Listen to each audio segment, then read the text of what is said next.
जीने के लिए सबसे ज़रूरी है वाटर, ऑक्सीजन और फूड। ये सब चीज़ें मेन रोल अदा करते हैं हमारी डेली लाइफ में। और एक बात के लिए मान भी जाए कि हम 1 या 2 दिन के लिए बिना खाना खाए और बिना पानी पिए सरवाइव कर सकते हैं, लेकिन बिना ऑक्सीजन के ये तो नामुमकिन है। तो आज हम इसी टॉपिक के ऊपर बात करेंगे। सो हेलो दोस्तों, मेरा नाम है ईश्वर और आज हम बात करेंगे ग्लोबल वार्मिंग के ऊपर कि इसके बढ़ने से क्या इम्पैक्ट पड़ रहा है हमारे ऊपर और जिस जगह हम रहते हैं यानी कि हमारी धरती उसके ऊपर। लेकिन इससे पहले हम जान लेते हैं कि ग्लोबल वार्मिंग आखिर है क्या। जिस तरह एक मिरर पर जब हम लाइट मारते हैं तो वो मिरर रिफ्लेक्ट करता है लाइट को और वापस उसकी रेज को भेज देता है, उसी तरह हमारा सन भी जब भी अपनी रेज धरती पर डालता है तो वो रेज भी धरती से टकराकर वापस चली जाती हैं। लेकिन इसमें इम्पोर्टेंट बात यह है कि हमारे क्लाइमेट के अंदर कुछ ऐसी गैसेस हैं जो कि वाकई में इंसानों के लिए काफी खतरनाक है, जैसे कि कार्बन डाइऑक्साइड और नाइट्रो ऑक्साइड, जो कि उन रेस को होल्ड कर लेती है और टेम्परेचर को बढ़ा देती है। हम 1800 से धरती का टेम्परेचर देखते हैं तो 1800 से लेकर धरती कभी इतनी गर्म नहीं रही थी और 1800 के बाद सबसे गर्म 10 ईयर में से 9 ईयर तो 2005 के बाद देखने को मिलते हैं। और रिकॉर्ड पार 5 ईयर जो सबसे ज्यादा गर्म रहे वो रहे थे 2015 के बाद।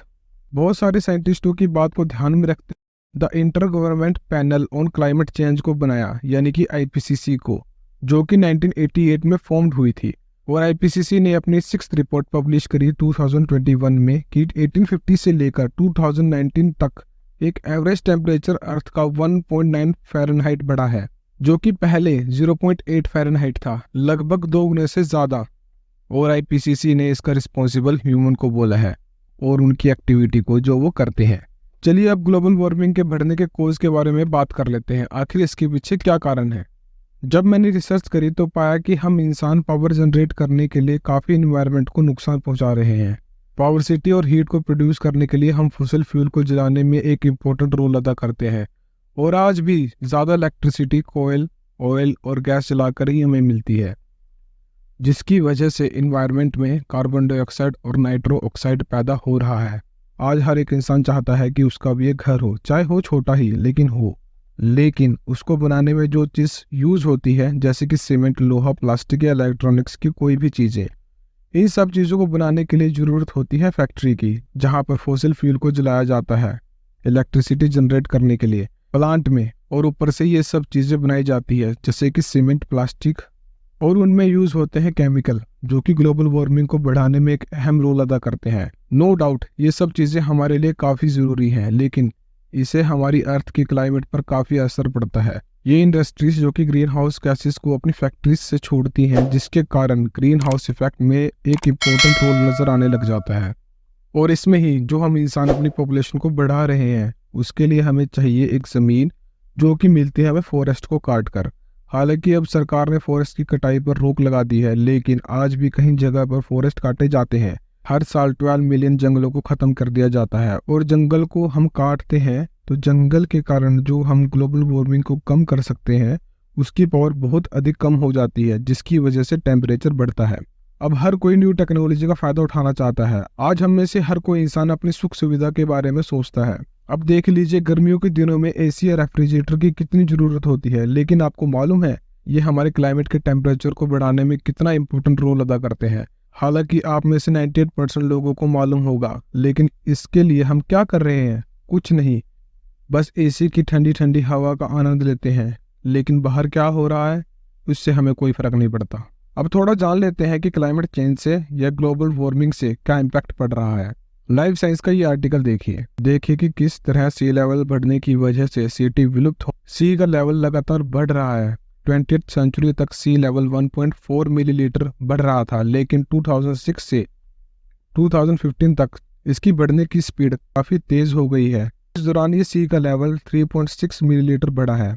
हाई टाइड में आने वाली बाढ़ बीते हुए 50 ईयर के मुकाबले 300% से लेकर 900% तक बढ़ गई है, जो कि मैसिव खतरे को दर्शाता है। हाल ही में साइंटिस्ट ने रिसर्च करी और पता चला कि अंटार्कटिका की बर्फ बड़ी तेजी से पिघल रही, जिसके कारण सी लेवल काफ़ी तेजी से बढ़ रहा है।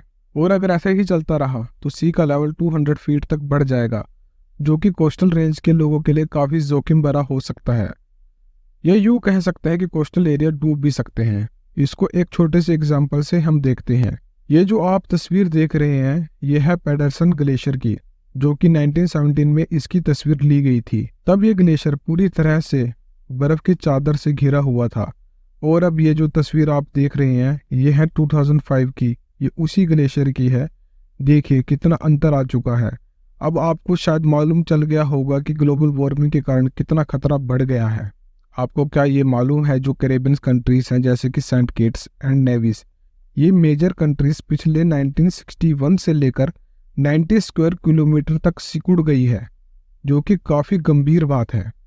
अब बात कर लेते हैं टेम्परेचर बढ़ने की, जो कि मैं आपको पहले ही बता चुका हूँ। ग्लोबल वार्मिंग के कारण ही टेम्परेचर बढ़ रहा है, लेकिन कितना, आज देखते हैं 2024 ये साल जो चल रहा है। अकेला इंडिया में इस बार सभी रिकॉर्ड तोड़ दिए हैं। दिल्ली में मुकेशपुर जो जगह है, इस बार वहां का टेम्परेचर 52.3 डिग्री रहा। इसका असर इंसानों को तो हुआ, लेकिन क्या यह धरती सिर्फ इंसानों की ही है? नहीं, यहाँ पर कितने एनिमल्स और बर्ड्स रहते हैं, तो इस गर्मी से उन पर क्या असर पड़ रहा होगा। तो आप सोच सकते हैं कि इतनी गर्मी के कारण लोग बीमार तो होंगे ही, और इतना टेम्परेचर अभी है तो आने वाले 50 ईयर में ये टेम्परेचर कहाँ जाएगा। और इतना कुछ हो ही रहा है तो हम ओजोन लेयर के बारे में कैसे भूल सकते हैं। हमें ये स्कूल में ही पढ़ा दिया था कि ओजोन लेयर क्या इम्पोर्टेंट रोल अदा करती है हमारे अर्थ के एटमॉस्फेयर को सेफ रखने के लिए। जैसे आज हम अपनी बॉडी को यूवी रेस से बचाने के लिए सनस्क्रीन का यूज करते हैं, वही चीज ओजोन नेचुरली यूवी रेस को धरती तक आने से रोकती है, जो हार्मफुल रेस से हम सबको बचाती है। लेकिन हुआ क्या, बीते सालों में इंडस्ट्रियल का तेजी से बढ़ना, फोसिल फ्यूल का कंजप्शन ज्यादा होना और इलेक्ट्रिसिटी प्रोड्यूस में गैसेस का निकलना, ये सब चीजें हमारे क्लाइमेट में ही तो है और जाकर इम्पैक्ट करती है ओजोन लेयर को। हालांकि ओजोन लेयर 15 से 30 किलोमीटर के बीच में है, लेकिन तब भी ये गैसेस और भी ज्यादा खतरा बन सकती हैं और हीट प्रोड्यूस करने में और भी ज्यादा इंपॉर्टेंट रोल अदा कर सकती है। दोस्तों, अभी तक हमने जान लिया है कि ग्लोबल वार्मिंग क्या है और इसका क्या इम्पैक्ट पड़ रहा है हमारे ऊपर, लेकिन इसको हम कैसे रोक सकते हैं, क्योंकि हम ही इसके जिम्मेदार हैं, जो कि climate.gov वेबसाइट हमें बता रही है। हम जो इलेक्ट्रिसिटी जो यूज कर रहे हैं उसको स्विच करके सोलर पैनल या फिर विंड एनर्जी का यूज कर सकते हैं। हम जो कार यूज कर रहे हैं उसको बदलकर हम इलेक्ट्रिक कार यूज कर सकते हैं, जिसके कारण फोसिल फ्यूल का कम यूज होगा। या फिर हम पब्लिक ट्रांसपोर्ट का यूज कर सकते हैं, इंस्टेड हम खुद का व्हीकल ना यूज करें।